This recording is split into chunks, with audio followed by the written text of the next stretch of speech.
तो नमस्कार दोस्तों, इस वीडियो में हम लोग पढ़ने वाले हैं वर्णमाला।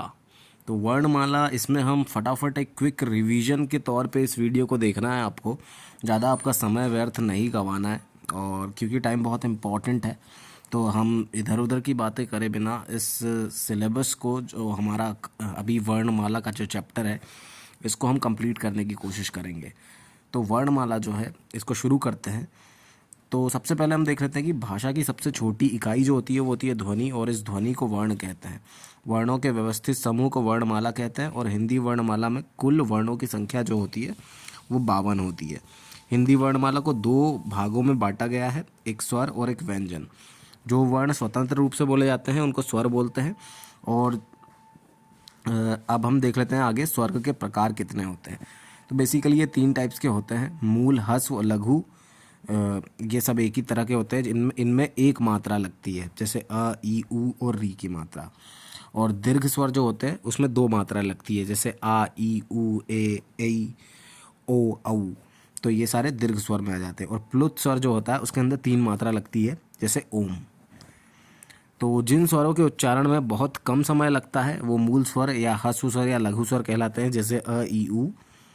और जिन स्वरों के उच्चारण में ह्रस्व स्वरों से अधिक समय लगता है वो दीर्घ स्वर कहलाते हैं, जैसे आ, ई, उ। और जिन स्वरों के उच्चारण में सबसे अधिक समय लगता है वो प्लुत स्वर कहलाते हैं, जैसे ओम। स्वरों की संख्या 11 होती है, और आयोगवाह स्वर जो होते हैं वो 2 होते हैं। तो कुल स्वर जो हो जाते हैं वो 13 होते हैं। अब कौन कौन से होते हैं 13? आ, ई, उ, री, ए, ऐ, ओ, औ, अह। और अनुस्वार के लिए हम इस तरह से एक बिंदी लगाते हैं, जैसा आप यहाँ पे देख सकते हैं। और जो विसर्ग होता है उसके लिए हम इस तरह से यहाँ पे 2 बिंदी लगाते हैं। उसके बाद हम स्वरों का वर्गीकरण देख लेते हैं, उसका क्लासिफिकेशन देख लेते हैं। तो मूल स्वर, ह्रस्व स्वर और जो लघु स्वर होते हैं वो होते हैं 4, अ, ई, उ और री। और दीर्घ स्वर जो होते हैं वो होते हैं 7, आ, ई, उ, ए, ऐ, ओ, औ। और दीर्घ संधि स्वर जो होते हैं, सजातीय स्वर भी बोलते हैं इनको, वो होते हैं हमारे 3, आ, ई और बड़ाऊ, बड़ाई और बड़ाऊ। और संयुक्त स्वर जो होते हैं वो होते हैं विजातीय स्वर, और ये होते हैं 4, ए, ऐ, ओ, औ। इसके बाद हम देख लेते हैं संयुक्त स्वर जो होते हैं उनका निर्माण कैसे होता है। तो उनका निर्माण होता है, अ और ई मिलके ए बनते हैं, अ और ए मिलके ऐ बनते हैं, अ और उ बन के ओ बनते हैं, और अ और ओ बन के औ बनते हैं। तो इस तरीके से संयुक्त स्वरों का निर्माण होता है। उसके बाद अगला आगे देख लेते हैं हम कि स्वरों का उच्चारण स्थान कहाँ से होता है, मतलब स्वर किस स्थान से बोले जाते हैं। तो कंठ से हम बोलते हैं अ और आ, तालव्य से, तालू से हम बोलते हैं ई और ई, और ओष्ठ से हम बोलते हैं उ और औ, उ और उ, छोटा उ और बड़ा उ। और मूर्धन्य स्वर से बोलते हैं री। और कंठ और तालव्य दोनों से मिला के हम बोलते हैं ए और ऐ। और कंठ ओष्ठ स्वर जो होते हैं वो होते हैं ओ और औ।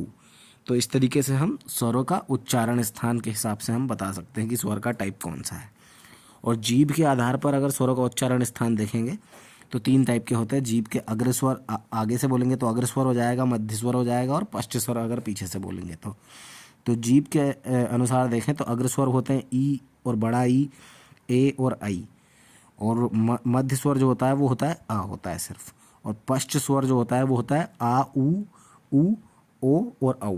तो इस तरीके से अग्र स्वर जो होते हैं वो 4 होते हैं, मध्य स्वर जो होता है वो सिर्फ 1 होता है, और पश्च स्वर जो होते हैं 5 होते हैं। तो ये हो गए हमारे कंप्लीट स्वर जो हो गए, वो हो गया कंप्लीट हमारा। अब वर्णमाला में फिर आगे आता है हमारा व्यंजन। तो जो वर्ण स्वरों की सहायता से बोले जाते हैं उसको हम व्यंजन बोलते हैं, और ये 6 प्रकार के होते हैं। तो व्यंजन हमारे हो जाएंगे 6 टाइप्स के। कौन कौन से होते हैं? स्पर्शी व्यंजन होते हैं, स्पर्शी या स्पर्श व्यंजन भी बोलते हैं इसको। क, स, म, त, क से म तक पूरे मतलब जो रहते हैं ये 25 टाइप के व्यंजन रहते हैं। उक्षिप्त या द्विगुण व्यंजन भी होते हैं, जैसे ड़ और डी हो गया जो, तो ये हो जाएगा हमारा उक्षिप्त या द्विगुण व्यंजन।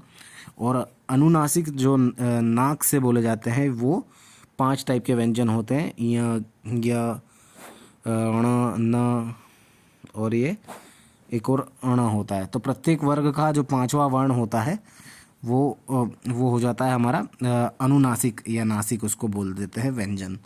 और फिर अंतः स्थान व्यंजन जो रहता है वो होता है य र ल व, ये 4 होते हैं। और ऊष्म व्यंजन या संघर्षी व्यंजन जो होते हैं वो श श स श जो होते हैं वो ये हो जाएंगे हमारे 4। और संयुक्त व्यंजन जो होते हैं वो छत्रज्ञ होते हैं, छत्रज्ञ और श्र जो है ये 4 होते हैं। तो अगर वर्ग की तालिका देखें तो इस तरीके से एक वर्ग की हमारी तालिका बनती है।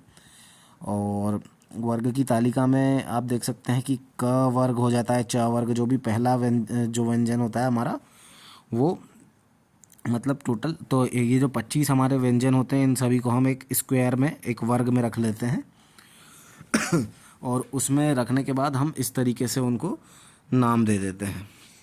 तो जैसे क वर्ग हो गया एक, च वर्ग हो गया, ट वर्ग हो गया पहला अगर कॉलम देखें हम तो क वर्ग, च वर्ग, ट वर्ग, त वर्ग और प वर्ग। तो इस तरीके से ये 5 वर्ग हो जाते हैं। और इसके अंदर आते क्या क्या हैं, क ख ग घ, क ख ग घ ध, च छ झ ज झ ञ, और ट ठ ड ढ ण, और त थ द ध न, और प फ ब भ म। तो ये जो रहते हैं, क वर्ग जो रहता है वो क से कंठ व्यंजन हो जाता है, च से चाल यानी तालव्य व्यंजन हो जाता है, ट से मूर्धन्य व्यंजन हो जाता है, और त से दंत व्यंजन हो जाता है, और प से ओष्ठ व्यंजन हो जाता है हमारा। अब अल्प प्राण क्या होता है, तो प्रत्येक वर्ग का 1, 3 और 5वां जो वर्ण होता है, यहाँ पे आप देख सकते हैं वर्ग जो है ये हमने नाम दे रखे हैं इनको। तो 1, 3 और 5वां जो वर्ण होता है वो अल्प प्राण कहलाता है। और महाप्राण क्या कहलाता है, दूसरा और चौथा वर्ण जो रहता है इस टेबल में, दूसरा और चौथा वर्ण रहेगा वो हमारा पहला कहलाएगा महाप्राण। और सघोष क्या होता है, तो सघोष प्रत्येक वर्ग का 1 एवं 2वां जो वर्ण होता है वो अघोष या सघोष कहलाता है। अघोष ही कहलाता है, सघोष नहीं कहलाता। सघोष क्या कहलाता है, सघोष प्रत्येक वर्ग का 3, 4 और 5वां वर्ण सघोष या घोष कहलाता है। तो पहला दूसरा हो जाता है अघोष, और तीसरा चौथा पांचवा आखिरी के हो जाता है सघोष। इसके बाद हम आगे देखेंगे कि अंतःस्थ व्यंजन क्या होते हैं। तो य ल व हो जो होते हैं अल्प प्राण या सघोष, ये अंतःस्थ व्यंजन होते हैं। अर्धस्वर कौन से होते हैं, य और व। पार्श्विक व्यंजन कौन से होते हैं, ल। और कुंठित व्यंजन कौन सा होता है, र। और ऊष्म संघर्षी व्यंजन जो होते हैं वो होते हैं श श स ह, जिसमें श श और स जो है वो महाप्राण है और महाप्राण या अघोष है, और जो ह है वो महाप्राण सघोष होता है। और संयुक्त व्यंजन जो है वो छ, त्र, ज्ञ और श्र होते हैं। तो संयुक्त व्यंजनों का निर्माण कैसे होता है, क और श मिलके छ बनता है, त और र मिलके त्र बनता है, ज और य मिलके ज्ञ बनता है, और श और र बन के श्र बनता है।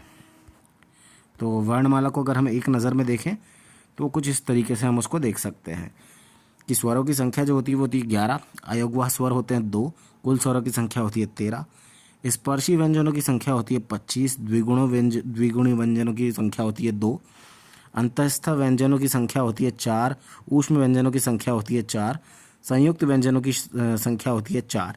इस तरह कुल वर्णों की जो संख्या हो जाती है वो हो जाती है 52। तो हमारा जो टोटल अगर हमसे वर्णों की संख्या अगर किसी एग्ज़ाम में पूछे तो वो हो जाती है 52। तो ये हो गया हमारा कंप्लीट वर्णमाला।